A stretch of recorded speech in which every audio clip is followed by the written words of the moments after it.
We have so much new music to discuss. We have a new Lola Young album. We have a new RAYE single. We have the Jade album that we haven't discussed yet on the Pop Pod, and we're going to do it all today. We're going to cover a lot of ground. Jono is back with me for this week's episode of Bop or Flop. Hello, Jono. Welcome back. I mean, it was my fault we didn't do it last week, but yeah, I was gonna say I'll blame it on your absence. Yeah, I was gonna say waiting for the excuse today for you to be like, I'm so sorry, just there's no internet in Germany, so I can't do it. I have been battling against it this past week to get the Pop Pod out for you, so you should all be very grateful that it's with you, because the last episode took literal days to upload on Greek Wi-Fi. You should all shed a tear for me for how difficult it's been. The world's tiniest violin, although I was pissing myself at the episode where you just couldn't get your words out. But it kept perseverance, so you did it. Well, the only place I could get the lighting right was recording like on the rooftop, which once again shed a tear for me, which looked beautiful, but it was like 30 degrees. I have never been so hot in my life. At the end of the last episode, if you watched on YouTube, you'll see the phone just literally overheated, which it hasn't done since our Albums of the Year episode, which we basically had to bin because the phone overheated. We still haven't finished it. We will complete it when we're back together. Anyway, you're all just getting caught up on the technical problems of the Pop Pod, but this is a really professionally run podcast. I am Sam, said professional, also known as Pop Sam Cam. You can follow this podcast. You can also give it 5 stars, or you can just have a listen, see what you think today, and then make your decision after that. But I'm excited because I feel like we missed a lot of good things last week, and I didn't just want to leave them behind. So we're going to kind of like do it all together this week, all in one foul swoop. Was there anything that you were dying to talk about from last week? I mean, it's just been Jade for me at the moment. It really has been. It's really funny to like live in your own bubble and see so many people talking about it. And then when the chart numbers came out, I'm like, what do you mean she's debuting behind 21 Pilots and Ed Sheeran? I know. I thought she was doing 10 billion in the first week based off my feed. Same. Also, one of my friends said, he was like, oh, the album's okay. And I was like, what? Are we even friends? I mean, he's grieving, so I'll give him a pass, but I was like, what's happening in my bubble? Well, can confirm we will be judging it without grieving.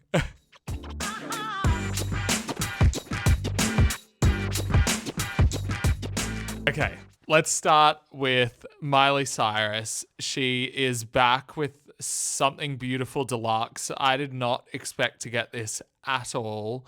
No. Nor did I expect to get a bloody Fleetwood Mac basically featured. 2 of Fleetwood Mac are involved in this song, Secrets.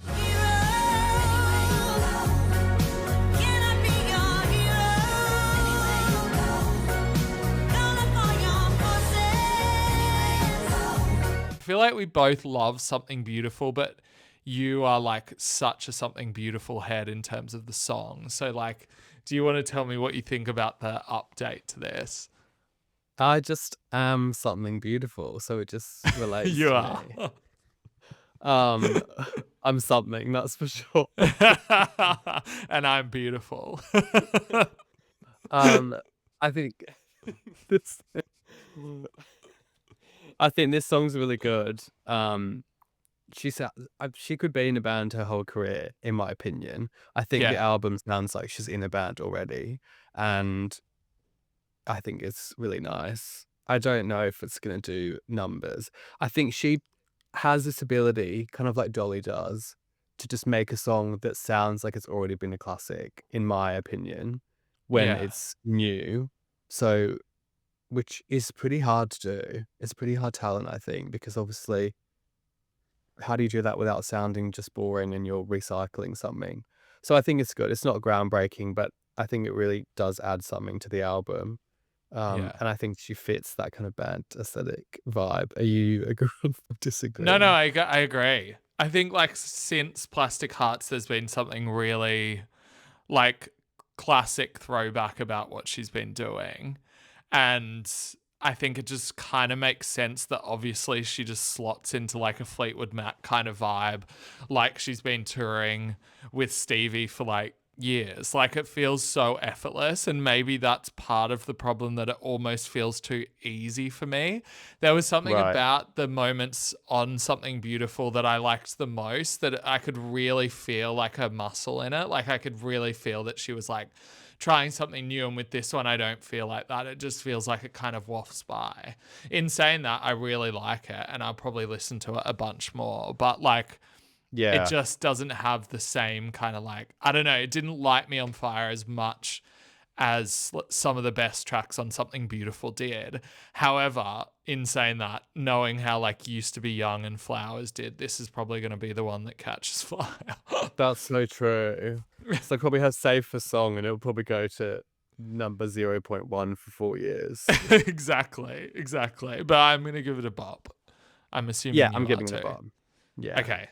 The next one, an artist who we have gone back and forth on, very differing opinions. You have been like getting there and then not there, and I've been there the whole time.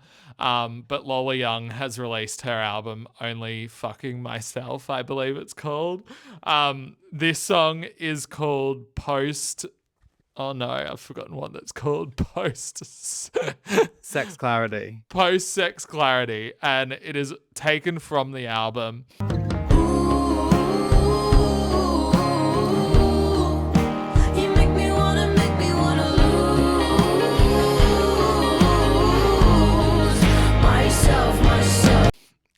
Just to like share something that I've already told you, but basically this album got sent to me just a couple days before, as like some albums do, like for review purposes basically. And I clicked on this song straight away because I knew we had to review it for this podcast, and I'm listening to it and like a minute goes by and I'm like, wow, that's a really long intro. And then 2 minutes goes by and I'm like, this is getting to be like a little bit of a joke. And then 3 minutes goes by and I'm like, what the fuck is going on? Like, is she going to step up to the mic at this point? Then I go and I click on Dealer, and the same thing. And I'm like, oh my God, I've been sent the instrumental of this. But I'm like, this is cooked that this woman is releasing an instrumental track the day her album's coming out, when she is one of the most like notable, mouthiest vocalists around right now. So That would be such an iconic move if she was like, by the way, the album's out and all the songs are now instrumental. we just got rid of the vocals.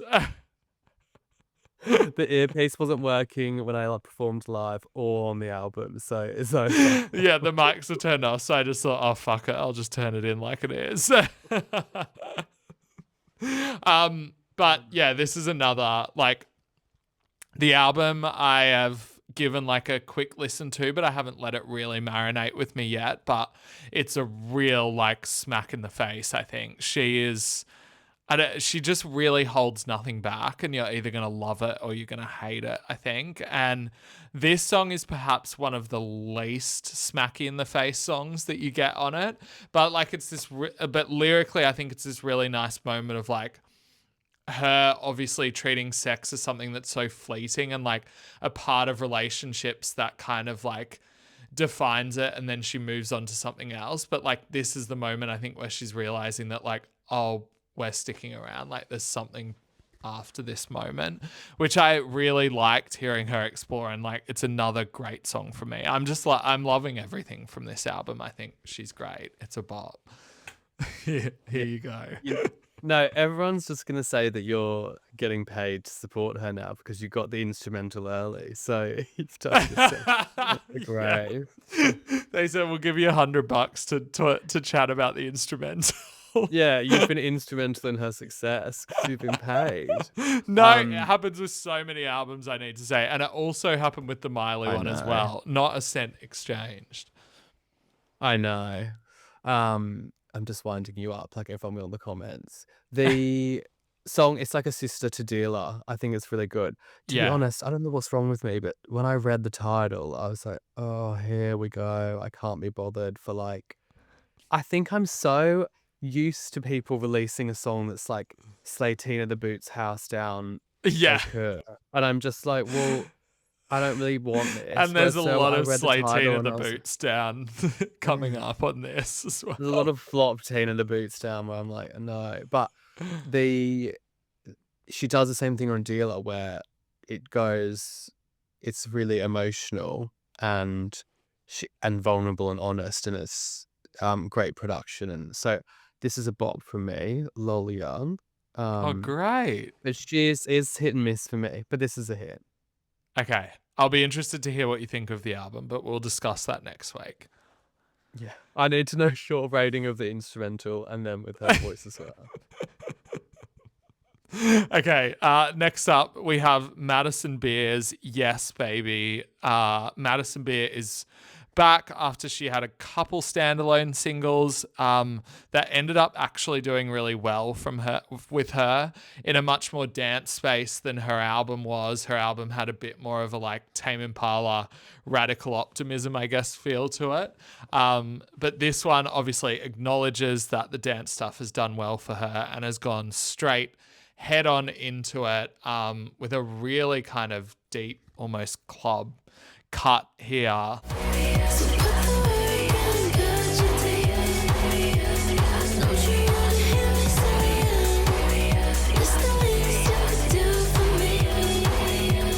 I guess I'll go first and say, like, I listened to this once and I was like, okay, it's like, this should be clicking for me. Like, I should be liking this.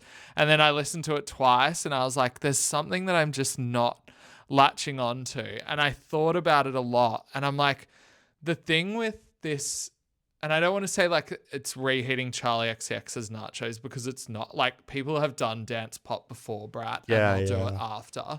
But I think the reason why Brat was so successful is because it took that club sound and it really zoned in on Charlie as a person. Like, we got to know so much about her. We got to know about her characteristics, the way she operates in a club, the people who are around her. Like, we knew so much about it. And then I thought about club music like throughout the times, everybody from like Madonna with Confessions to like further back to Donna Summer. And I'm like, it's true of all that music that I just felt their personality through it so much. And then I thought about this song, and then I thought about Rose Gray as well. And I was like, well, Rose Gray is making music that's pretty similar to this, but why is this registering so much? Why does Rose register so much more to me? And I thought about a song like Hackney Wick that does such a good job at situating you. And then I thought about this song and I'm like, the lyrics tell me nothing. Her voice, which is actually really good, gives no personality on this. She just gets swallowed up in it for me. And I think it's a flop for me. Yeah. Okay. Interesting.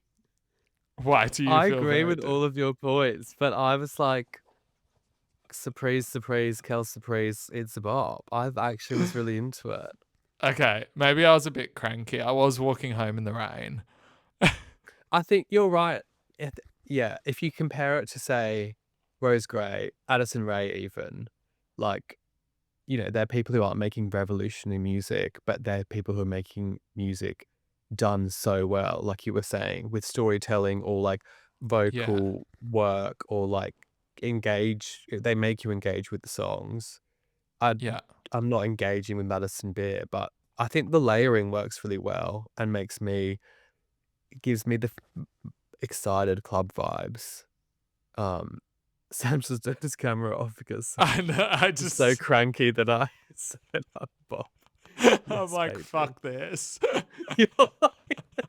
No, baby, I'm done. I thought you had taste. That's why I asked you to do this. No, the reason I flicked off is because I just wanted to check the run of the podcast, because I thought it would be interesting to go from this into Demi Lovato's Here All Night, because I think both of them are doing similar things.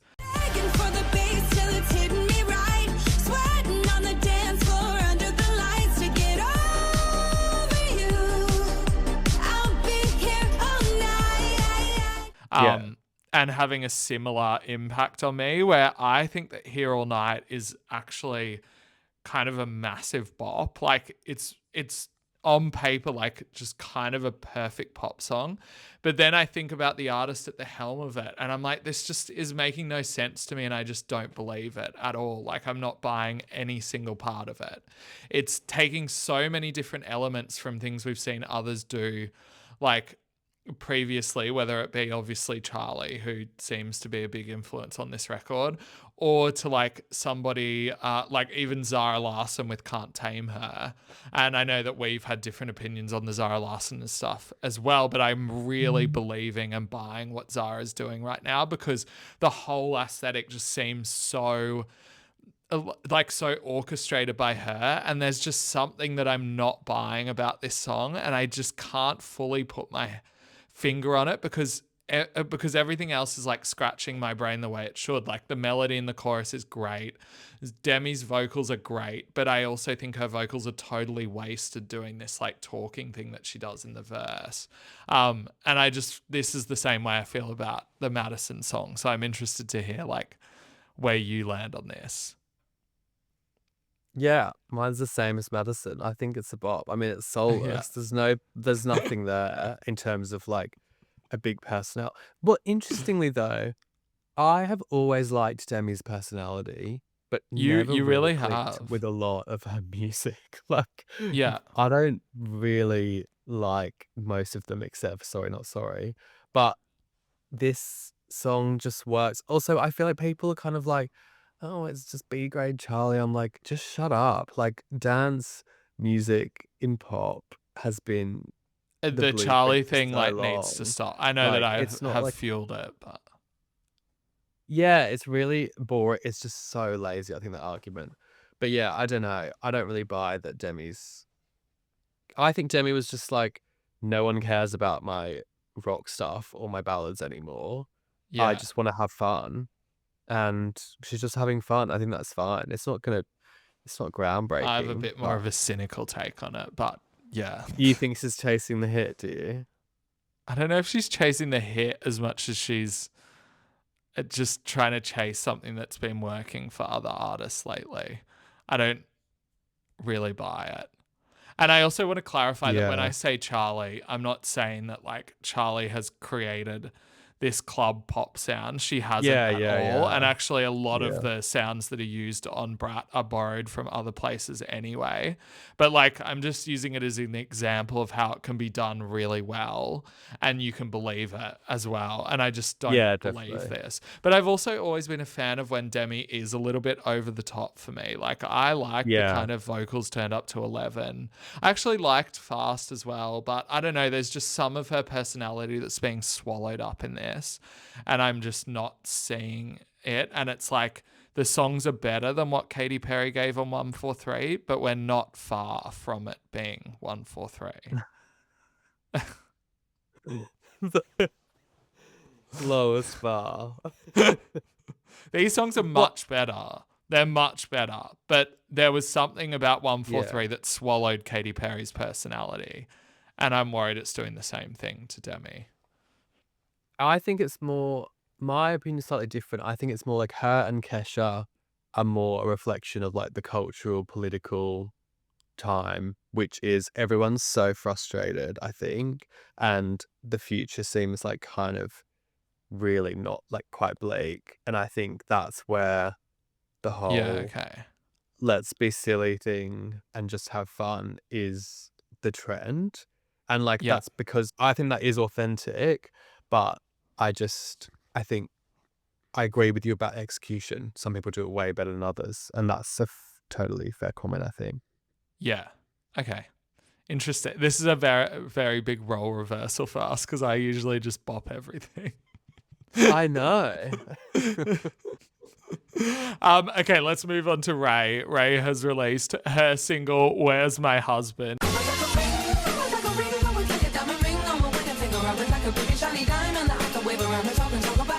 She's been teasing the shit out of this song, performing it live everywhere, dropping clips on on TikTok, probably on Twitter too, but I haven't been paying much attention.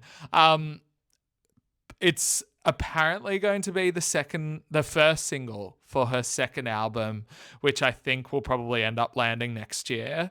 But this feels, I mean, she's dropped a few standalone singles along the way since her last record, but this really feels like like a blast back into it. And I kind of want you to lead on this because you're in the epicenter of RAYE, like the RAYE revolution that's been going on, because I feel like the US doesn't quite get RAYE as much as the UK does, obviously. So I would like to know what you think about the it. epicenter is right. She does that whole, what do you call it? 50s, 60s, whatever, like Christina did. It's like a jazz Motown. Yeah, back to basics. Yeah. She does that better than I think probably, like, she's like the top percentile of that. And this song is so fun. You've obviously seen it live. You can see how fun it is being performed. Yes, I wish you dropped it earlier. Like, where's your husband? But where's this song? Like, we could have had it a few months ago. Sometimes it's like, I don't need to hear all of the clips a million times on TikTok before it's released. But it's really good. But then I also loved her song with Mark Ronson, and I feel like I didn't hear a peep of that after it was released. So I know that got paid dust, didn't it? At the moment, yeah, I thought it was a really good song. I think that's more to do with it being a Mark Ronson feature, and also the fact that they probably knew this song was coming and they wanted to put the focus on this. So they didn't like pull out all their marketing power on that. But I feel like they're going to for this. And that clip of like, I would like a ring, I would like a ring, is just like absolutely intoxicating. Like, one time I went to the bathroom when I like upload TikToks, I just leave, like, you have to leave like TikTok on. And that just played like maybe like 18 times.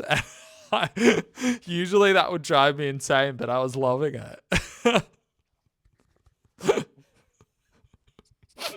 I don't know where I thought that bathroom story was going, but it wasn't that. So I'm kind of glad. Where did you think? I don't know, that you weighed up on the walls because you were dancing along or singing along to like Ring Ring. Also, there should be a remix of Meredith Marks saying husband. Yeah, there should be. Song. There's so many like good viral marketing ideas for this. They should take that one from you though.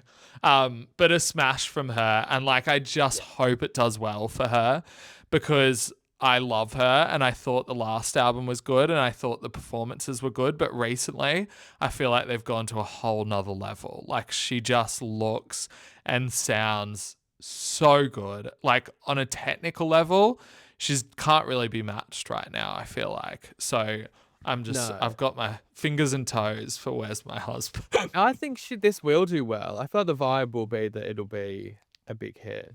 Definitely in the UK, I think. That. Surely. In the UK, Okay, moving on. We have a new single from Amber Mark. I actually want your opinions on Amber Mark because I feel like she's like a voice that's right up your alley. And maybe I said this last time we covered her, but she's got that Olivia Dean-esque vibe. But on this song, she's actually sampled Usher and Alicia Keys' My Boo. I just added this because I thought that the sample was done really well. We started when we were younger, you were mine. There was only one thing we needed, it was time.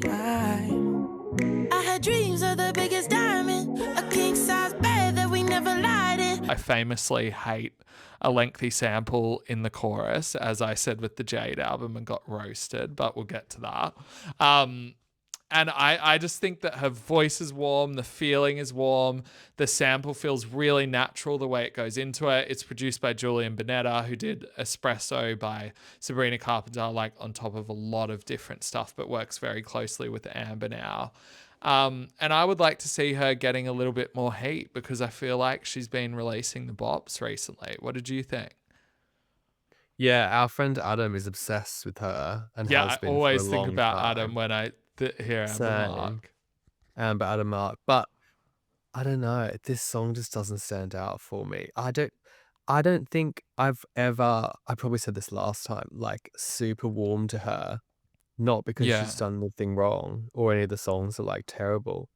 But I think it's like you were saying before about, I don't know, I don't really know who she is. I'm not like hooked in by the storytelling or the music's not like grasping me as much.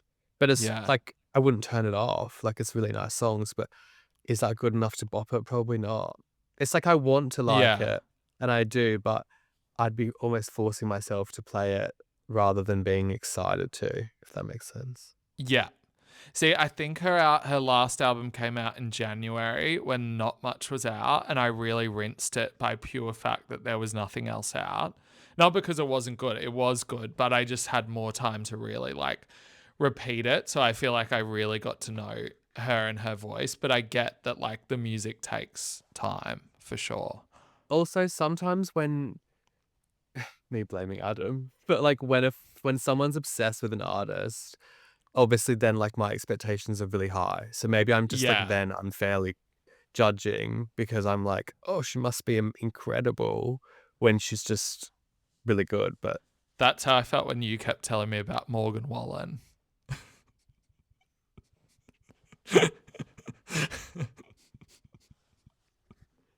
You wouldn't shut up. no one's gonna think that's a joke. I actually couldn't name you one of his songs. I heard he was your top Spotify artist last year and you had to edit it when you posted your Spotify rap. Yeah, he was. Then his Tate McRae song will be my top this year, probably. Love a man that can hike a chair out of a Nashville bar and onto incoming pedestrians, allegedly. Okay. Let's move on to someone who I have spoken about non-stop this week. It's Jade. She released her debut solo album, That Showbiz Baby. Gave us a lot. I've done my like reaction of it that you can go and see on YouTube. But like just from you, because we haven't heard your opinion on it yet, Jono, give us like 2 or 3 sentences on what you thought on the album as a whole. The album on a whole, I thought it was an incredible debut. It really showed off her versatility as an artist. And I think I'm stealing this from someone off Twitter, but her vision is so high class, top quality pop vision. Yeah. We've said before how she's a pop student. I thought we were so unique in saying that every single review about her says she's a pop student, and oh my God, Yeah. we're so unoriginal. But she just is. I was like, we've slayed that, like reading into it, and then I'm like, every Well, maybe single everyone got it person. from us. Maybe we did start it. It's been said so much that it almost feels condescending because you almost forget that Jade is not some rookie. Like she's had over a decade of hits with no, Little Mix. exactly. But it's same as Gaga. She's a pop student, and that's why it works so well with execution. Like Jade said, she loves references, and you can see it. And I'm obsessed with her. This is like one of her, like the top artists of the year for me. So if you interview her soon, am I featuring or is it just going to be you? Because I feel like Jade might want me too. If the plan comes to fruition, you will certainly be there. There are plans in the works for Jade to return to the Pop Pod. That's all we'll say for now. Thankfully, we're being nice to the album. She's going to come back and we're like, oh, it's fucking sucked. We're like, it was so disappointing, Jade. What did you do? What happened? The thing that's really like struck me this week thinking about this album is like how impressive it is to come out of a group that's such a machine that you've been in since you were a teenager. Like people literally telling her what to wear, what to do, like how to move, like what songs to sing. And I know that like within that machine, you probably come to find your power and how to work within it. But to then come out of that with such a distinct and clear vision of who you are as an artist and what references are important to you and what references work for you, and like be able to create something that is very like diverse sound wise, but all sound so uniquely Jade, I just think is so impressive. So impressive. Like, she really needs to get her props for this, because even when you think of something like someone like Harry Styles, who obviously had to do a bit of work cutting himself from the One Direction mold, I don't think his debut album is that different to what he like some of the stuff he was doing in One Direction. So debut like, doesn't compare to this at all. no, not at all. I don't think so. Just to get something that feels so fresh, unique perspective, amazing. The song we're going to talk about is Unconditional, which is easily one of my favorites from the record. Unconditional. I will hold your hand forever, even if my heart explodes. Unconditional. The beat is like Giorgio Moroder, like really like perky, like pew pew kind of like alien like synths going on in the background. It goes into this rock bit that's kind of like Little Mix Wasabi. It's written for her mum, who has been battling with lupus, but done in this like really sweet and tender way. I just think this song is brilliant, like really, really good. How do you feel? Yeah, agreed. She said she loves the Frankenstein songs, and you can hear it because it switches. I think gives like Solange vibes a bit with the beat. Yeah. Like true Losing kind of You era. kind of. Yeah. Yeah. But then obviously goes like a bit rocky, and I think her voice in that pocket sounds so angelic. It's like So she good. has such versatility, which is why all the different songs I think work, or why Frankenstein songs work, because she can pull it off. Yeah. Yeah, it's really good. I didn't know it was about her mum until I watched an interview with her. Well, I also didn't know that this was about Lucas until I watched an interview with her, because I don't barely listen to the lyrics. You know me, I just listen for the vibe. You can just get it from the literal title. I honestly don't read into it. Like, she wait till I tell you what Like saying, a Prayer's about. Yeah, what is it? Religion? She's down on her knees. Anyway, we're being crass. This is a potential guest on the Pop Pod. We need to treat her with respect. I won't be crass with her. I'll be very demure. Yeah, you certainly won't be asking questions about cunnilingus if you're going to be involved. Well, I think she'll love it. Apparently, her she probably least would love it. To question be is, fair, what's your favorite ice cream? So I was tempted to stitch you up Who by asked saying that? I was tempted to stitch you up by saying it'd be really funny if you ask her that. It's one of her favorite opening questions. But I will say that said, I don't really trust people whose favorite is like the literal like chocolate, like brown looking one. That's bizarre I to me. literally couldn't care less. If you told me you liked but didn't like ice cream, I'd be like, okay, move on, tell me something interesting. No, that's how I feel about every single other flavor. But as soon as I see someone order chocolate, I'm like, that's disgusting. Well, maybe you should ask Jade. What do you think about someone who likes chocolate ice cream? Okay. Next one is Kali Uchis. I loved Sincerely. You liked it as well. She's going to release a deluxe version of the record, and she's released this single Cry About It, which features Ravyn Lenae, which just feels like a merging of all of our interests.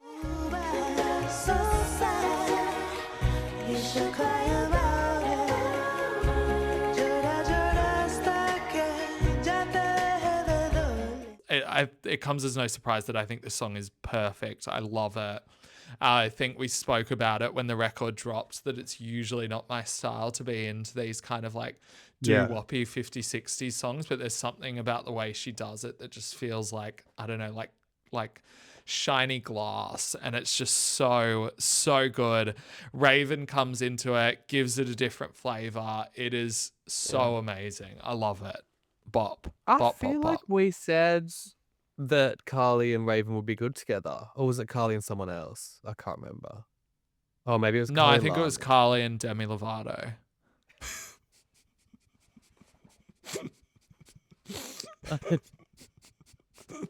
You can't believe how much grief you're giving Demi Lovato. Our poor gal.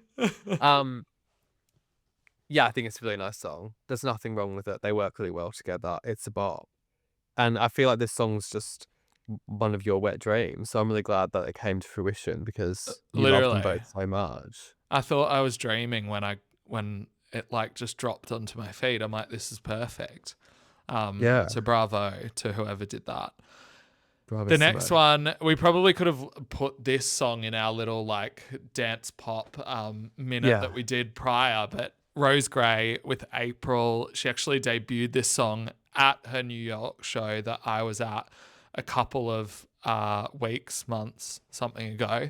It's from the deluxe of Louder Please. The cover is so good. She's moved from the beach now to the snow in the deluxe version.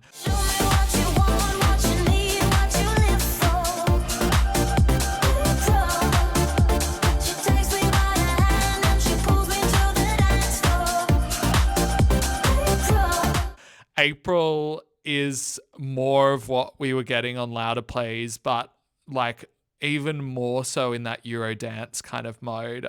I also think that this song is brilliant. Like she's tapped into this pocket of Eurodance that I feel like no one is really doing or not doing as well as she is right now. Yeah. And this is so like kitschy, like the kind of making up this character of April is such a 90s Eurodance trope to like be singing about like Jackie, for example, like Australian 90s dance pop classic. Love Jackie. To like now we love Jackie. If you don't know it, look it up. One of the best songs anyway. Yeah, but April is exactly in that lane and she's just like on fire right now. The thing I love about this song is it's clear that she's seen how well the album's done and she's got this like spout of inspiration and felt like she needed to go in and like further the universe and she just like nails it. So good. Sam, you need to DM Rose and say, please do a sample of Jackie. Jackie. I should. I feel like she would slay it. Anyway, sorry. I got April so and distracted. Jackie. I never felt so excited. I can't wait to listen to Jackie again tonight and just be like, darling, when you touch me. Anyway, obsessed with the cover art. How did it go live? Did it go off when she played it? She did like 3 new songs and I thought the first 2 were really good. And then I think she did this one last and I was like, whoa, so good. Like people by the second chorus were loving it. Like just absolutely going off. Well, because I think Jade is rumored to be on a song on the deluxe. She is. She's on Angel of Satisfaction on the remix, which is just perfect given Angel of My Dreams. No, it's out in a couple weeks. Oh, okay. Yeah. I don't think you'd miss that. Jade's on the Rose Gray. Can we just edit that out? Did you know, Sam, that Jade is on the Rose Gray Deluxe? I'm not sure if you knew. What? But, like, crazy. Yeah, I know. Which wow. So Angels unite. Charlie's Angels. Charlie's no. Charlie XCX's Angels. Does a bloody dance record. Charlie XCX, creator of dance pop. Oh, it's pissing me off. This song's really good. Like you've said, just Euro trashy dance, and you can go so wrong with that so easily. Yeah. And Rose does it so well. I don't even know why. I can't put my finger on it. I honestly couldn't tell you. I think if I said it for a decade, I still wouldn't know. I think she just has it. Yeah, like what differentiates her doing this sound to like Ava Max doing this sound? I really you know what the difference is? I feel like Rose is a club kid. Like she's been in the club. It's like believable. The European and British clubs specifically, which are a different ball game to the US clubs. And like she's the influences are so organic, they just like bleed from her. But that's the same as like, Jade or like Rihanna or someone. Like, you have to believe what they're singing, even if they don't believe it. Like, you have to as a listener. Yeah. So and not everyone can do that effortlessly. No, they can't. That sounds shady. It's not. Oh, that's it. We've done all the songs. Have we? Yeah, that's... Oh, no, we've got one more. Sorry. We've got Guardian Angel by Rae Jepsen, which is off the 10-year anniversary edition of Emotion.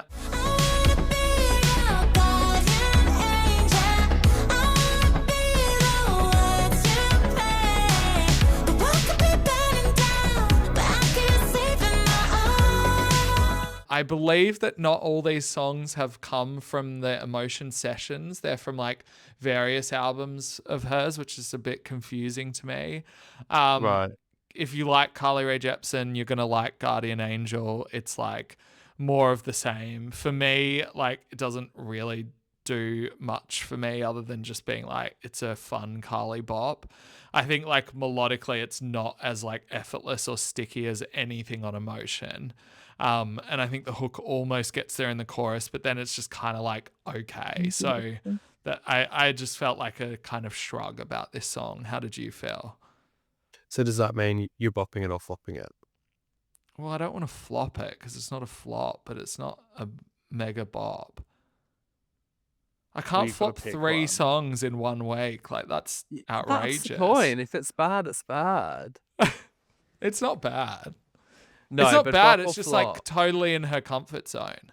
You know what? It's in her comfort zone of a sound that she developed. So I'm going to give it a bop. But she's moved on. Like it's time to move on. Do you think it's higher than like a 4 out of 10? Oh yeah, absolutely. It's like a 6.57. Yeah, okay. I'm going to give it a flop. I think it should have stayed in the cutting room floor.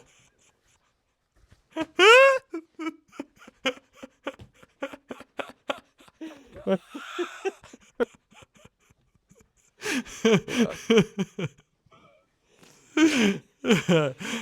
don't know why that's tickled me so much. I love CRJ, our queen, and Emotion is one of the best records of the 2000s or this millennium, whatever. But sometimes cutting to the feeling, leave it there. I mean, she almost did leave Cut to the Feeling on the cutting room floor, so thank God she saved this one. But yeah, thank God. This one, probably should have stayed there. I mean, it's nice for the fans to have. No, it is nice, and she's so good to her fans. Like B-sides, anniversaries. Really is. Like, she is really generous, and she writes a lot of songs. Didn't she write 200 for Emotion or something? Yeah.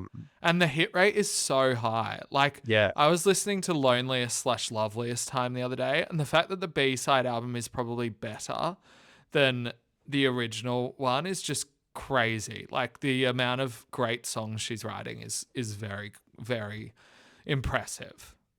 I do think she's one of the only artists who pulls off the B-side thing. Definitely. Because it does feel genuine. Like, if she's we like, think about like Swag 2, like yeah, that's what I mean. Like, I don't think other people can really pull it off, whereas I think she can. And I feel like she's a pioneer in that. Anyway, our girl CRJ, love her. This is a flop. One release that we haven't mentioned just because simply it's not out at the time of recording is Cardi B's Am I the Drama, which will be released probably by the time you're listening to this, but we'll do that next week. I'm sure there's a lot to discuss. I've been not liking anything she's released off it and loving all the promo. Like, she could just keep promoting this album and never release it, and I'd be happy because she's so entertaining. Yeah. She is an absolute comedian. She's one of the funniest people on the planet. She's so charismatic, so entertaining. I'm really intrigued to see what the album's like because it's been like 7 years or something. Yeah, it's crazy. I'm really excited. I have high hopes that we'll get 3 or 4 goodies. I think there'll be some bangers on there, and the features sound really good. Yeah, the features are great and all gals as well. So, I didn't mind her first single. I can't remember what yeah, it it is. wasn't bad. Well, there you go. That's not really where you want to be with the first single, is it? Yeah, bongos. but I was also you the loved one who said that. bongos. Oh, bongos. I also said when Bodak Yellow came out that she was a one-hit wonder and will never live up to it. And then, so I'm always wrong. I still remember that album coming out and just being like absolutely flabbergasted at how good it was. Because it was crazy. Like, I was like, she cannot keep doing this. Like, she cannot keep pulling out the hits. And she was like, here's a full album of them. Crazy. Yeah. I would love to see like that it again. like that. I still play So constantly. good. I need an uplift. My friend's dating a cardiologist, and I was like, "Oh, how's Cardi B?" And I just thought that was the funniest joke I've ever made. And I think other people were like, "Oh, it's fine." And did they I was like like, it? "This is hilarious." They were just like, "Yeah, okay." God, have a sense of humor. We're No, the only they ones did who think can it have a was laugh. reasonably funny. It's just I had such high expectations. I was like, "This is comedy gold." It's not really. Well, if you want to hear more of Jono's comedy gold, maybe we should give you like 10 minutes at the top of the podcast, like a kind of late night sort of segment thing where you can just do stand up for 10 minutes. I'll be cancelled and so will this podcast. I'll be cancelled like, what's his face? Jimmy Kimmel. Jimmy Kimmel. Oh, that's Jono another Kimmel. topic. Yeah. Should we get into it? We'll upload some bonus content of our opinions on Jimmy Kimmel. Let's not get into it. I want to get out of Hamburg. All right. All right. Enjoy Hamburg. Thanks everyone for joining, and have a lovely week and enjoy listening to the new music. And you can get in touch with your opinions. No, maybe not this week because I'm scared of them. Next week. We'll have an open forum next week. Goodbye. Hold your opinions till next week. Goodbye.